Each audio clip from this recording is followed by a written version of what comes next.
मुक्ति की इच्छा किसी की नहीं, सच बताता हूं। है भाई किसी को बताइए किस किस के मुक्ति की इच्छा है।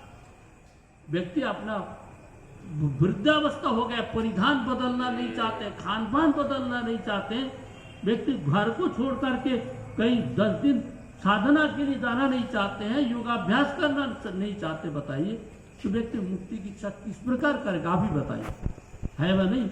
सुखम इच्छन्ति मानवा पापम कुर्वन्ति यत्नतः। सुख तो व्यक्ति प्राप्त करना चाहता है, पर यत्न पूर्वक व्यक्ति पाप कर्म करता रहता है, तो व्यक्ति सुख कैसे प्राप्त करेगा? बताइए। मुक्ति ऐसे नहीं मिलेगी, ध्यान रखिए। मुक्ति के लिए हमको महान पुरुषार्थ करना पड़ेगा, और पुरुषार्थ का स्थल है हमारा शरीर सक्षम है, सामर्थ्य रखता है इसमें। और दूसरे किसी योनि में आप देखिए उसमें साधन है ही नहीं, वो बुद्धि, वो बौद्धिक स्तर, वो विवेक और वैराग्य वो है नहीं, उसमें कुछ भी दिखाई नहीं पड़ेगा। केवल मनुष्य योनि में ही संभव है। क्यों जी, किसमें संभव है बताइए? और किसी योनि आपको दिखाई पड़ी? बताइए, नहीं दिखाई पड़ेगी आपको तो। इसलिए मैं जो निवेदन करना चाहता था, मल विक्षेप आवरण है ना, मल। वेद में मंत्र आया है, सुनिए। न तम विदथा यजिमा जजन, न तम विदथा यजिमा जजन, अन्य दुष्मक मंतरम बभुवा, निहारेण प्रावृता जल्प चाशुत्रिपौक्त शासत चरंती। इसलिए प्राप्त नहीं हो रहा परमात्मा, बाधक तत्व है, बाधक को समझना पड़ेगा, हटाना पड़ेगा। योग दर्शन में 9 विघ्न बताए। कितने विघ्न? 9। और वेद में 4 विघ्न बताए। क्यों जी, वेद में कितने विघ्न बताए? 4 विघ्न। और वैसे मनुष्यों ने मल विक्षेप आवरण कहा है। शरीर में मल, मैंने उदाहरण दिया, मेरे को वो है, मैं उदाहरण देता हूँ ट्राई करके। इसमें जो है ये घड़ा है, कल्पना करी घड़ा है, इसमें पानी भर दिया, पूरा स्वच्छ पानी है, तो मैं इसको जो है इसमें घड़ा में मेरा चेहरा को देख रहा हूँ, मुखमंडल को देख रहा हूँ, क्योंकि स्वच्छ पानी इसलिए मैं देख रहा हूँ, है वह नहीं? पर इसमें मैं बाहर से 1 चम्मच मिट्टी यदि मिला देता हूँ तो क्या हो जाता है बताइए?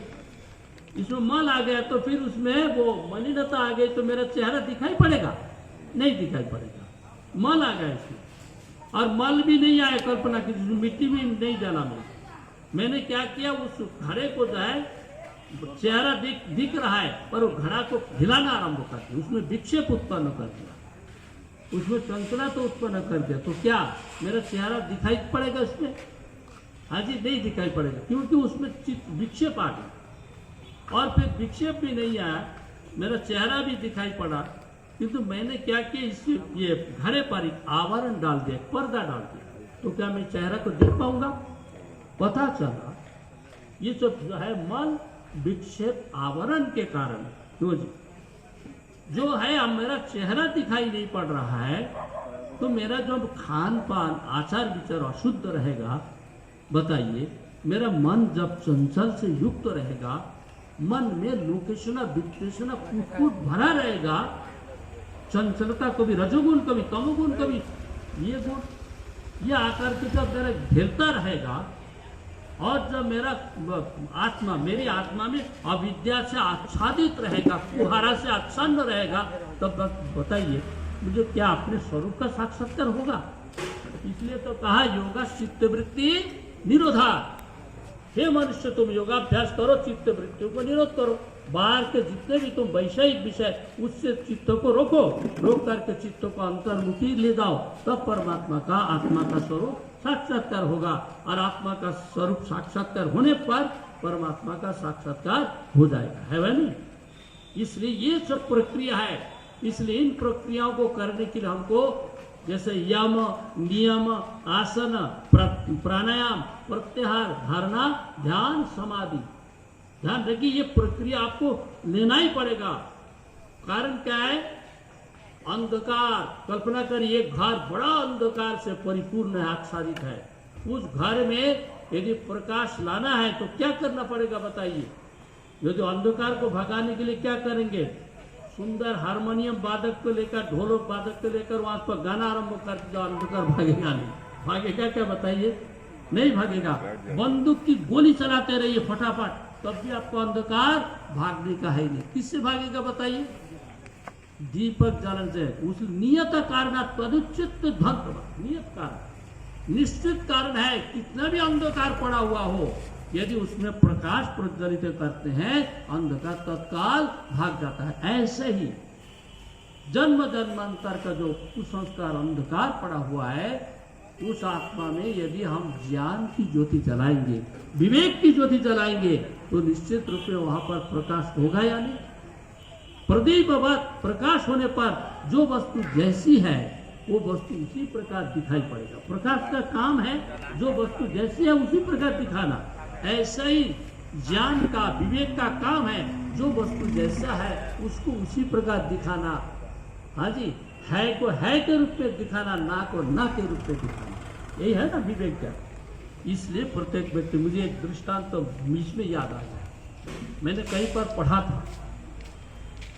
दृष्टांत है बहुत, उसको दृष्टांत इसलिए देते हैं, उसको समझाने का जो है वो उसमें दृष्टांत से दार्ष्टान्त की ओर जाना पड़ता है।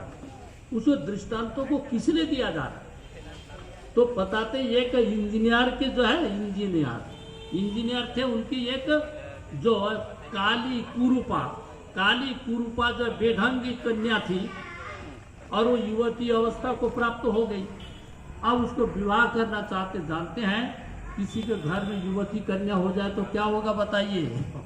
हाँ जी, युवती कन्या हो जाए और विवाह ना हो तो कैसा लगेगा बताइए? और उसको विवाह करना कोई नहीं चाहता। अंत में बड़ा भारी खोज की वो इंजीनियर साहब ने, तब भी कोई विवाह करने के लिए कहते संपत्ति दूंगा, आधा संपत्ति आधी संपत्ति दूंगा लिख करके जो है विवाह करवा दो। विवाह हुआ नहीं। तो विवाह न होने के पश्चात अंत में सोचा, माता पिता तो सोचते सदा मंगल ही चाहते पुत्री के लिए।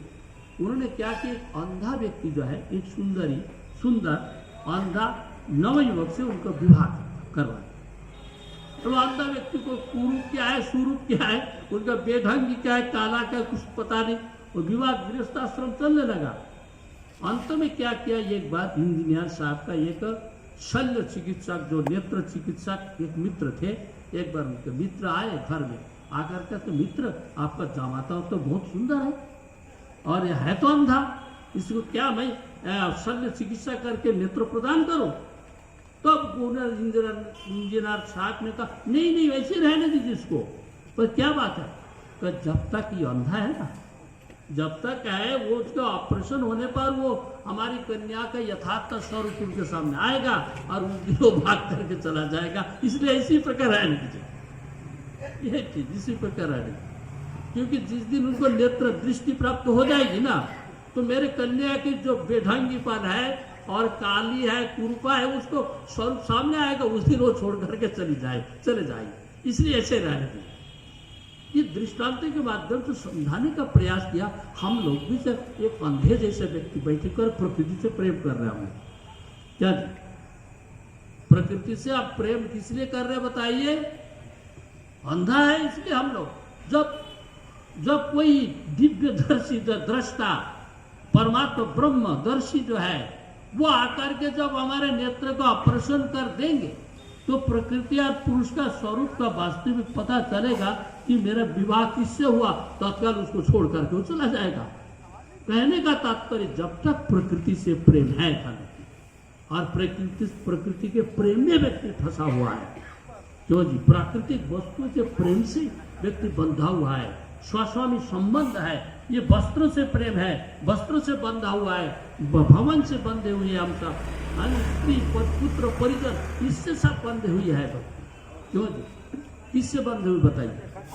तो इसके भीतर जब विवेक की उत्पत्ति हो जाएगी कि दुख का कारण क्या है, अविवेक है, जब विवेक की उत्पत्ति हो जाएगी तो प्रकृति और पुरुष का यथार्थ ज्ञान, ये प्रकृति है, ये जड़ है, ये चेतन है, तो हमको चेतन से प्रेम करना चाहिए, अर्थात ईश्वर से प्रेम करना चाहिए, ईश्वर का साक्षात्कार करना चाहिए। ये प्रकृति आकर के बाधक बनी है। यद्यपि प्रकृति है ना, वो जाकर भोग और अपवर्ग को देने वाली है प्रकृति, किंतु हम तो भोग में फंसे हुए हैं, अपवर्ग के लिए चेष्टा ही नहीं कर रहे हम लोग। प्रकृति साधन है, हमारा साध्य नहीं है। हम लोग साधन को साध्य मान लिया। गाड़ी में बैठ करके गाड़ी को घर मान लिया, इसी में बैठे रहेंगे। गाड़ी तो साधन था, हमारा गंतव्य लक्ष्य तक पहुंचने के लिए एक साधन था, पर साधन को ही साध्य मान लिया तो व्यक्ति क्या करेगा बताइए। हमने शरीर को सब मान लिया, ये वस्त्र को और ये भवन को, काया माया छाया को सब कुछ मान लिया, ईश्वर को छोड़ दिया। यही हमारी भूल हो रही है। इसलिए इस तत्व का बोध आप सभी को करना है अध्यात्म क्षेत्र में, क्योंकि जब तक आप जीवन की गहराई में, मैं कहता हूं प्राय जीवन की लंबाई का महत्व नहीं, गहराई का महत्व। इसका महत्व है बताइए। जीवन का लंबाई का महत्व नहीं है, गहराई का महत्व है। लंबाई तो व्यक्ति काको भी जीवती, कौवा भी तो लंबे काल तक जीवित रहता है, और कच्छप भी 300 वर्ष तक जीवित रहता है।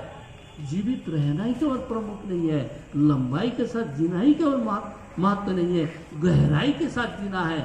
आपको चलना ही महत्व नहीं है, पर किस दिशा में चल रहे हैं, किस लक्ष्य को सामने लेकर के चल रहे हैं, किस उद्देश्य को लेकर के आप जी रहे हैं, उसका महत्व है। ध्यान रखिए, हम किस लक्ष्य को लेकर के जी रहे हैं बताइए।